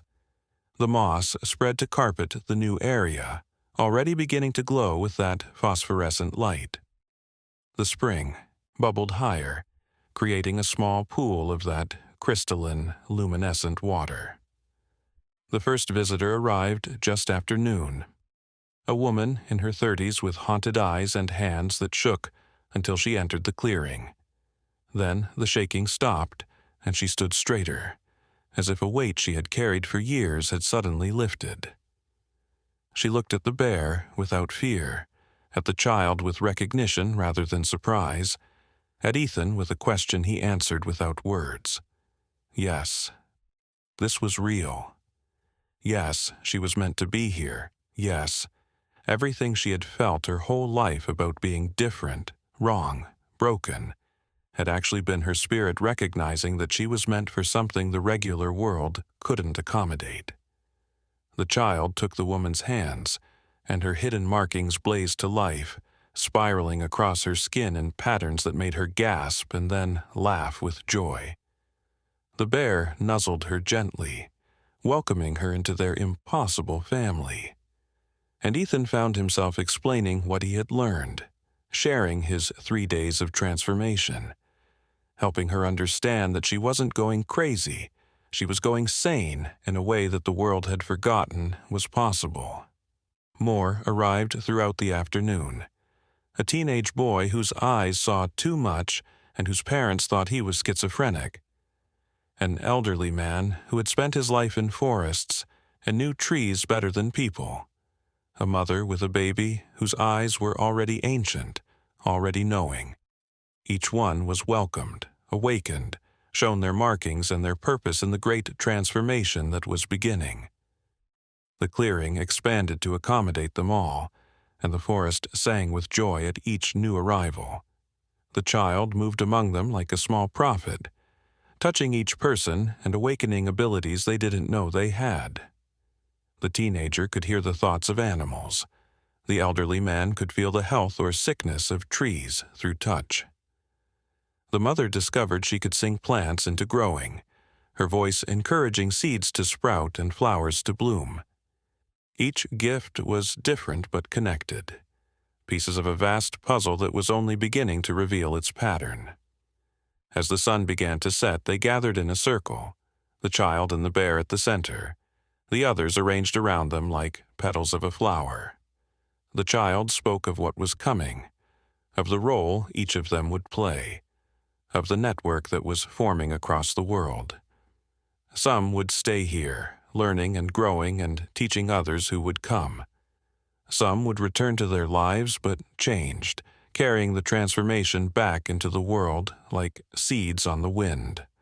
All would remain connected, part of the web that was being woven, threads in a tapestry that would eventually cover the earth. "This is how the world changes," the child said, voice carrying the authority of ancient wisdom in a young body. Not through revolution or war or political movements, though those have their place, but through individuals remembering who they really are, what they're really capable of, how they're really connected to everything else. We're not saving the world. We're helping the world remember how to save itself, how to heal itself, how to be itself without the artificial divisions and separations that have caused so much pain. The bear stood then, and for the first time she completed the transformation in front of everyone, becoming fully human for several minutes. She was magnificent, wild, and beautiful, with skin that told the story of wind and weather and seasons in the forest. When she spoke, her voice was rough from disuse but clear. "I was just a bear," she said. "An ordinary bear who became something more because I was willing to love beyond the boundaries of species. If I can do this, anyone can. Everyone can. The potential lives in all of us, waiting to be awakened by love, by need, by the call of the earth itself." She transformed back into her bear form, but the impact of her words, her transformation, rippled through the group. If a bear could become human, if a human could speak to trees, if a child could carry the wisdom of ages, then anything was possible. The old rules didn't apply here. The old limitations were just habits of thought that could be changed, evolved, transcended. As darkness fell, the clearing lit up with its bioluminescent glow, but now it was stronger, fed by the presence of so many awakened beings. The spirits that had been translucent were now fully visible, beautiful beings of light that moved among the humans, touching them, blessing them, welcoming them into the ancient dance of consciousness that connected all things. Some people wept at the beauty of it. Others laughed with the joy of recognition, of coming home to something they hadn't known they had been missing. The child began to sing the evening song, and everyone joined in, their voices finding harmonies they shouldn't have known, creating music that was more than sound, that was meaning and intention and transformation made audible. The song spread beyond the clearing, carried by the wind and the underground network of fungi and the invisible threads that connected all living things. In other clearings around the world, other groups were singing the same song, their voices joining in a global chorus that announced the beginning of the change. Ethan felt Sarah's presence then, not as ghost or memory, but as part of the web, her consciousness having merged with the greater consciousness that surrounded and included them all. She was in the song, in the light, in the connections between all things. Death, he understood in that moment, was just another transformation, another way of being part of the infinite dance. His grief didn't disappear, but it transformed into something else, a recognition of the continuity that underlay all apparent endings. The song continued deep into the night, and when it finally faded, everyone knew they had been part of something that would ripple outward in ways they couldn't imagine. Some curled up to sleep in the clearing, trusting the bear and the forest to keep them safe. Others sat in small groups, sharing their stories, their gifts, their wonder at what they were becoming. The child moved among them all, sometimes as teacher, sometimes as student, always as catalyst for the transformation that each person was undergoing. Ethan found himself sitting with the mother and her baby, watching as the two ancient-eyed children communicated in their wordless way. They were planning something. He could feel it. Some next phase of the awakening that would require both of them and others like them who were being born or awakening around the world. The mother looked at him with eyes that had lost their fear and found their purpose. "My whole life makes sense now," she said. "Every strange thing that ever happened to me, every time I felt out of place, every moment I thought I was broken. I wasn't broken. I was just waiting for this, for the world to be ready for what we are." The child who had been the baby approached them, moving with that liquid grace that marked all the transformed beings. "You understand now," the child said to Ethan. "This is why you were brought here. Not just to witness, but to help others witness. Your camera, your art, your ability to capture the impossible and make it seem possible. Soon, not yet, but soon, you'll share this story with the world. Not as fact that skeptics can dismiss, but as truth that hearts can recognize. Fiction that's more real than fact, mythology that's more true than history." The child touched his camera, and it began to glow with the same light that marked everything in the clearing. "When you take pictures now, you'll capture more than images. You'll capture essence, spirit, the connections that most people can't see. Your photographs will be invitations, doorways, catalysts for awakening in those who are ready. But be patient. The time for sharing isn't yet. First, we grow stronger. First, we spread roots. First, we become undeniable." As the night deepened, Ethan realized that his old life was truly over. He wouldn't be going back to his apartment except to retrieve the last of his things. He wouldn't be taking commercial photography jobs or trying to fit into a world that no longer made sense to him. Instead, he would be here, part of this, helping to midwife the birth of a new world, or perhaps the rebirth of a very old one that had been waiting patiently for humanity to remember it. The bear came to him as he sat contemplating this massive change, and she did something she had never done before. She spoke to him directly, mind to mind, her thoughts flowing into his consciousness like water into a waiting vessel. She showed him her memories of finding the baby, of the moment she understood her purpose, of the joy and terror and absolute certainty that had carried her through the impossible task of raising a human child as a bear. She showed him her own transformation, the pain and wonder of consciousness expanding beyond what her species normally experienced, the price and gift of becoming more than she was meant to be. But most importantly, she showed him the future she could see, not fixed but fluid, full of possibility and potential.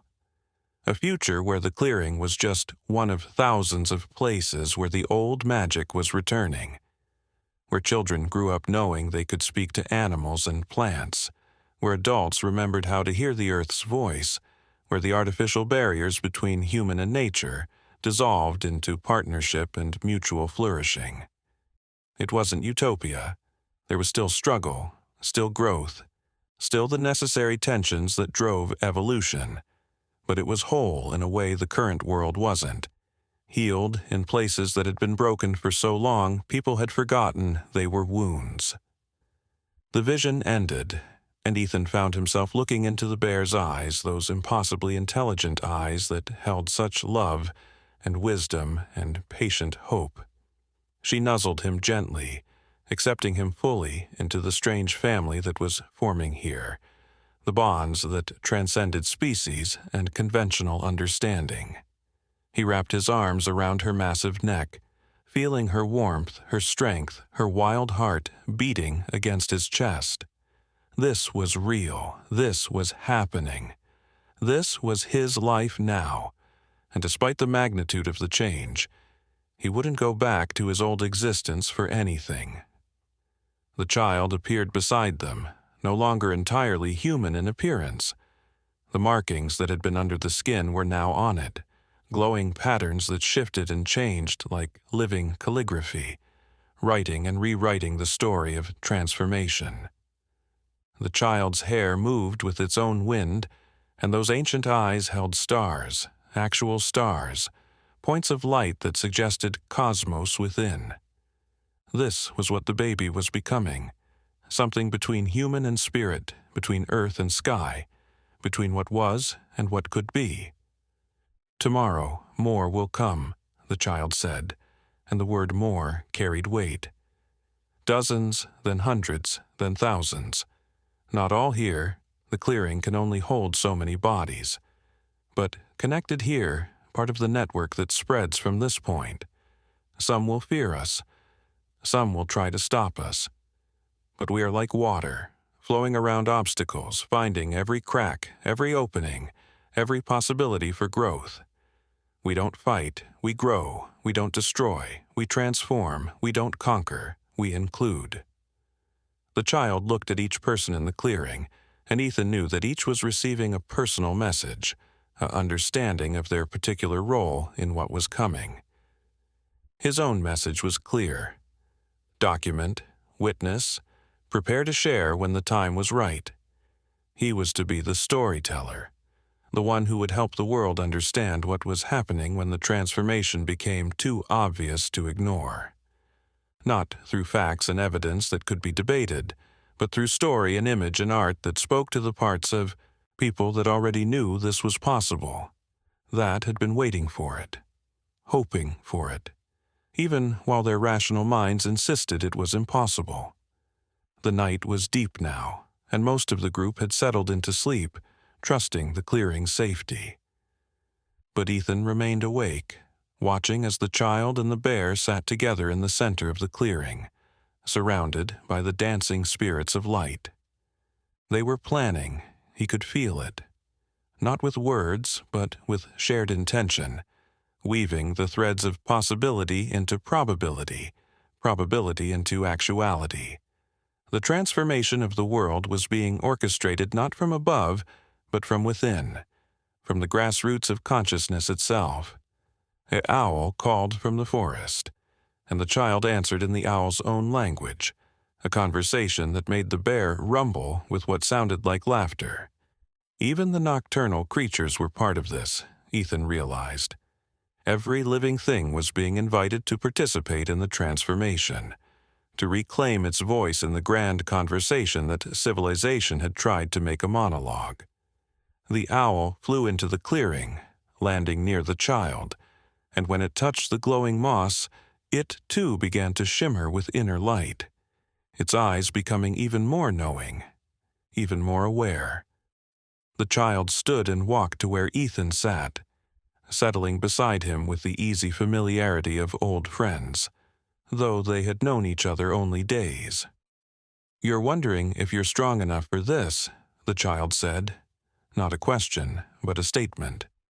If you can really leave your old life behind, if you can handle the responsibility of being a voice for something this big, the answer is yes, but not because you're special or chosen or different from others, because you're willing, because you said yes when the forest called, because you loved Sarah enough to let grief break you open instead of shutting you down. The mention of Sarah brought tears to Ethan's eyes, but they weren't entirely sad. "She would have loved this," he said, and the child nodded. "She does love this," the child corrected gently. "She's part of it, part of the web, part of the consciousness that connects all things. Death is just a doorway, Ethan, not an ending. The love remains, the connections remain, the essence remains. She's in every photograph you'll take, every story you'll tell, every person you'll help awaken. That's how the dead live on, not as ghosts, but as integral parts of the living world, woven into everything that continues." They sat in comfortable silence for a while, watching the spirits dance, listening to the bear's deep breathing, feeling the pulse of life that ran through the clearing like a heartbeat. Then the child spoke again, voice dropping to a whisper that somehow carried more power than a shout. "What we're doing here, Ethan, it's not just about saving the environment or evolving humanity or bridging worlds. It's about remembering what we really are, all of us, every living thing. We're not separate beings struggling to survive in a hostile universe. We're expressions of the universe itself, ways the cosmos has invented to experience itself, to know itself, to love itself. The separation was always an illusion, a temporary forgetting that served its purpose but has outlived its usefulness. Now we remember. Now we reconnect. Now we become what we've always been but forgot." The child stood, and Ethan noticed that the child had grown again during their conversation, now appearing perhaps 10 or 11 years old.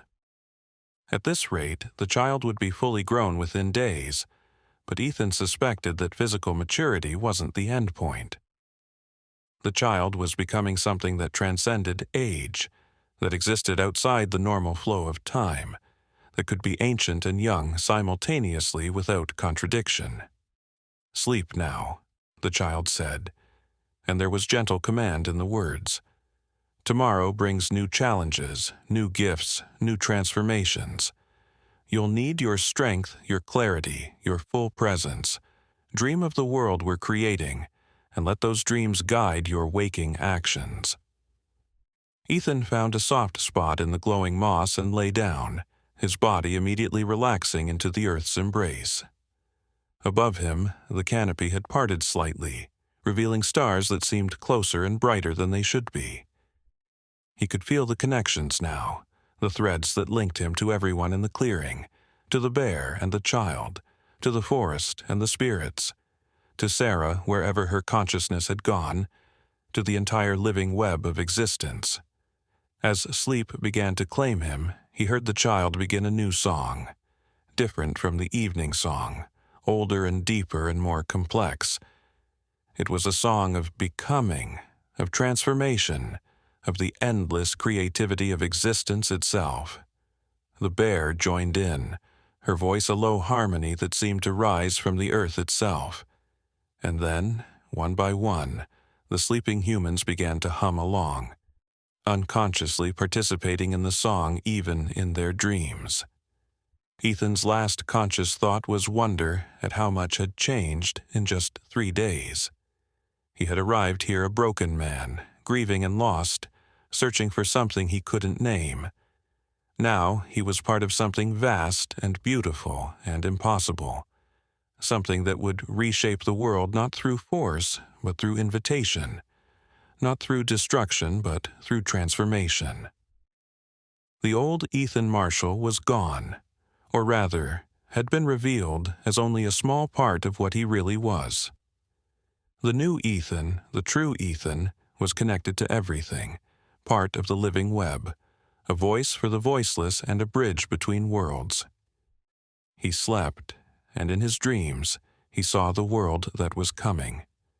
Cities where buildings were living trees, where technology and nature had merged into something neither and both. Children who could fly not with machines, but with understanding, who could speak to storms and calm them with songs, who knew from birth that they were part of everything and everything was part of them. Adults who had remembered how to play, how to wonder, how to see the magic that had always been there but hidden by the cataracts of civilization. Elders who were revered not for what they had accumulated, but for what they had learned, their wisdom about the deep connections flowing like honey to heal the wounds of separation. But even in the dream he knew this wasn't fantasy. This was prophecy, or memory of a future that was already sprouting in places like this clearing, already beginning to manifest through children like the one who had been a baby 3 days ago, and was now something beyond human categories. The transformation was inevitable now, not because it was forced, but because it was natural, the next step in an evolution that had always been about consciousness rather than just physical form. He woke before dawn to find the child sitting beside him, watching the sky lighten with those ancient eyes. The child had grown again in the night, now appearing as a young teenager, but the growth was more than physical. There was a presence to the child now that hadn't been there before, and weight of power that made the air around them shimmer like heat waves. The child noticed he was awake and smiled, and in that smile was all the innocence of youth and all the wisdom of ages. "Today is important," the child said. "Today, we take the first step beyond the clearing. Some of us will go out into the world, carrying seeds of transformation. Others will come here, drawn by dreams and instincts and the calling of their blood. The network strengthens. The web grows more complex. The song gets louder. And you, Ethan, today you begin to understand what your real work is." Before Ethan could ask what that meant, the bear approached, and she was different too. The shifts between bear and human were happening constantly now, her form fluid and unfixed, sometimes bear, sometimes woman, sometimes both simultaneously in a way that should have been disturbing, but instead seemed perfectly natural. She spoke, and her voice carried both human words and bear understanding. "The child is ready," she said, "ready to be seen by more than just us, ready to begin teaching on a larger scale, ready to be the bridge that was prophesied. But bridges need protectors, witnesses, storytellers. That's where you come in, Ethan. You and others like you, who can translate the impossible into forms that hearts can accept even when minds resist." The clearing was waking up, the others stirring from sleep with expressions of wonder, as they remembered where they were, what they had experienced, what they were becoming. The mother's baby was sitting up on its own, though it had been newborn yesterday, its ancient eyes meeting those of the child who had been the baby in a communication that made the air between them sparkle with light. They were planning something together, these impossible children, something that would accelerate the transformation beyond what anyone expected. New people were arriving already, emerging from the forest in ones and twos, drawn by dreams or instincts or the invisible threads that connected all those ready for awakening. Each arrival was greeted by the child, touched and awakened, their hidden markings brought to light, their dormant abilities activated. The clearing expanded to accommodate them all, the forest itself rearranging to create space without destroying anything, an organic architecture that responded to need rather than imposing will. Among the new arrivals was a woman Ethan recognized, though he couldn't place from where at first. Then it hit him. She was a famous scientist, someone whose papers on consciousness and quantum mechanics he had read years ago when trying to understand the nature of perception and reality for his photography. She looked around the clearing with eyes that held both scientific skepticism and deep recognition, as if she was seeing equations proved that she had only theorized. The child approached her directly, taking her hands, and spoke in that voice that carried layers of meaning. "You've been trying to prove scientifically what you've always known intuitively," the child said. "That consciousness is fundamental, not emergent. That the observer and the observed are one. That what we call reality is just one frequency of an infinite spectrum. Here's your proof, not in mathematics, but in direct experience. Feel it. Know it. Then find ways to translate it that minds trained in materialism can begin to accept." The scientists' markings, when they appeared, were different from the others, geometric, mathematical, looking like equations written in light. She gasped, then laughed, then cried, all in the space of seconds. "It's true," she kept saying. "It's all true.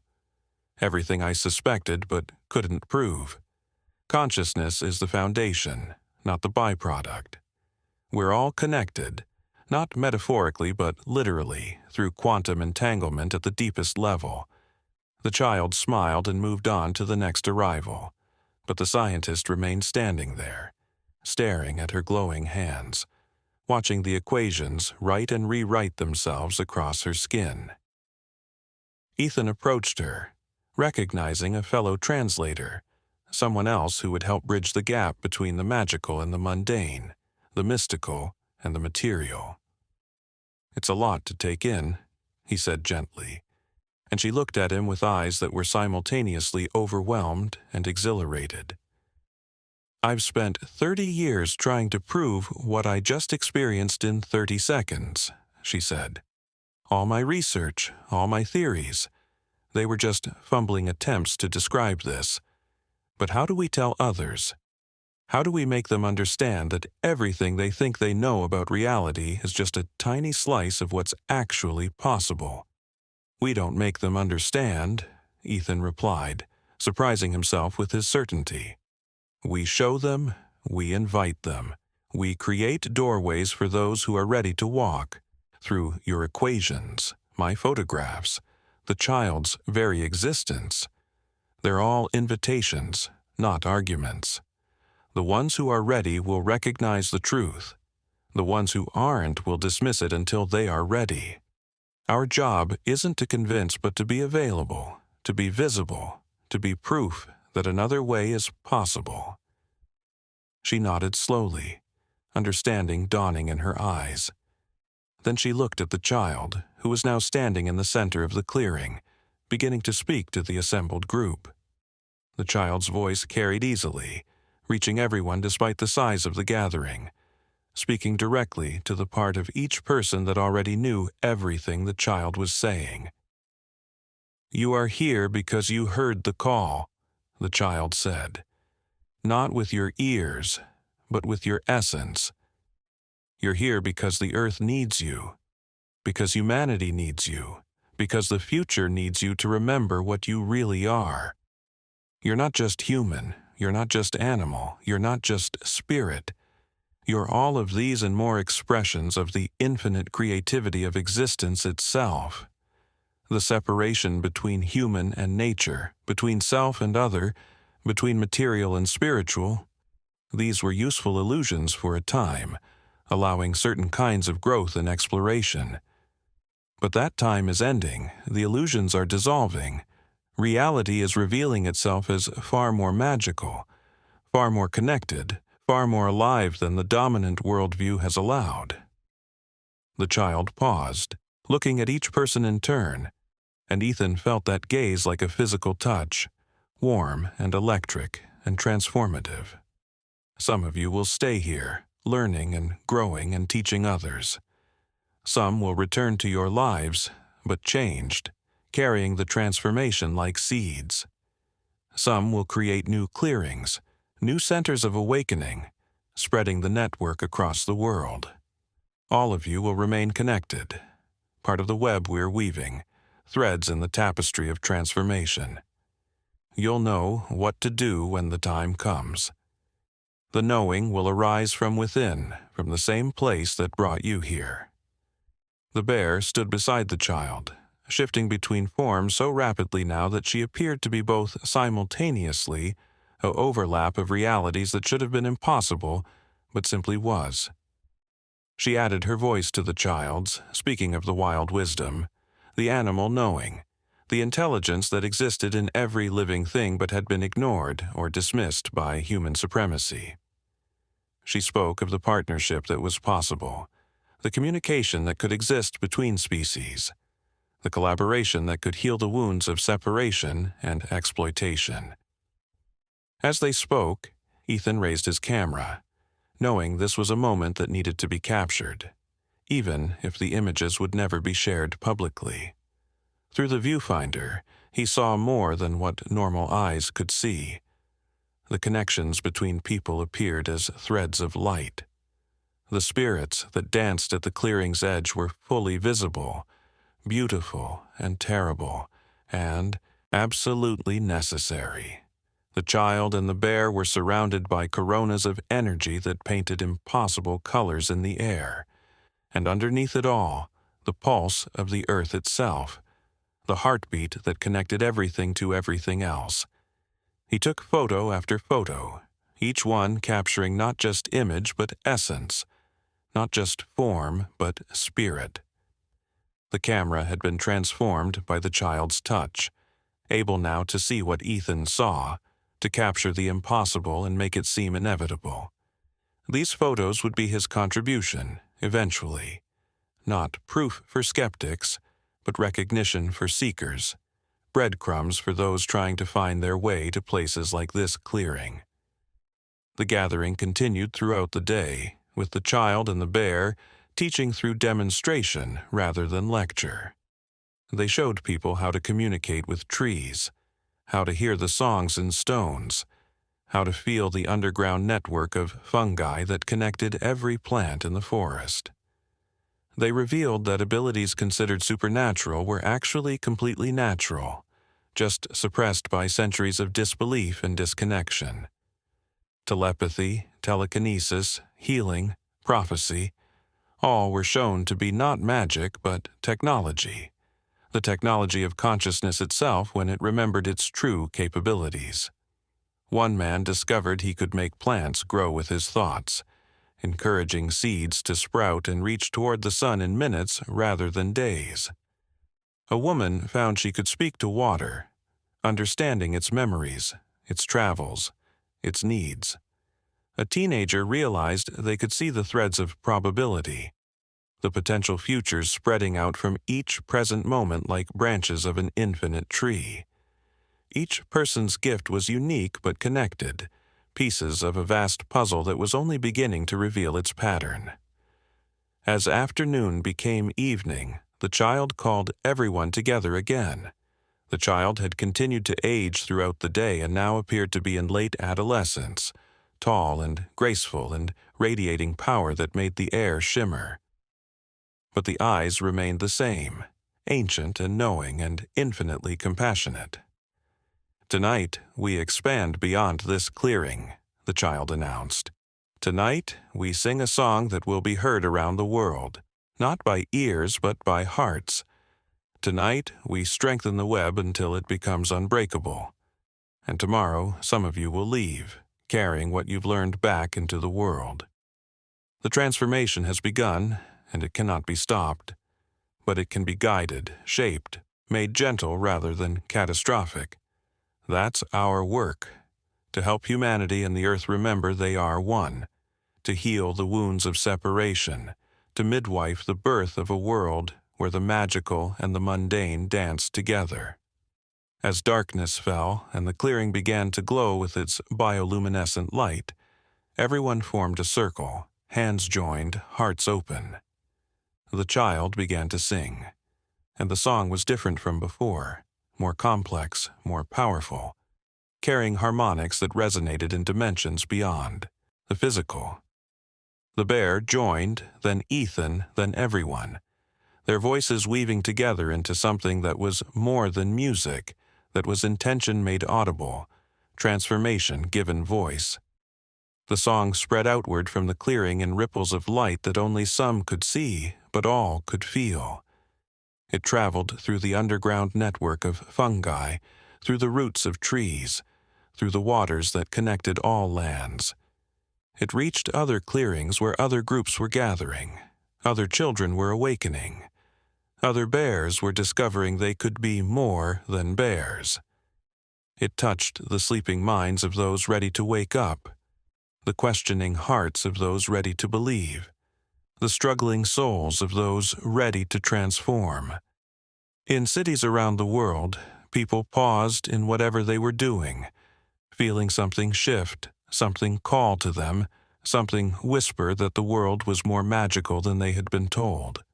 Some dismissed it, returning to their routines, but others listened, really listened, and began to seek, to question, to remember dreams they had forgotten, stories they had dismissed, experiences they had explained away. The awakening was spreading, not like wildfire, but like dawn, inevitable and gentle and absolutely transformative.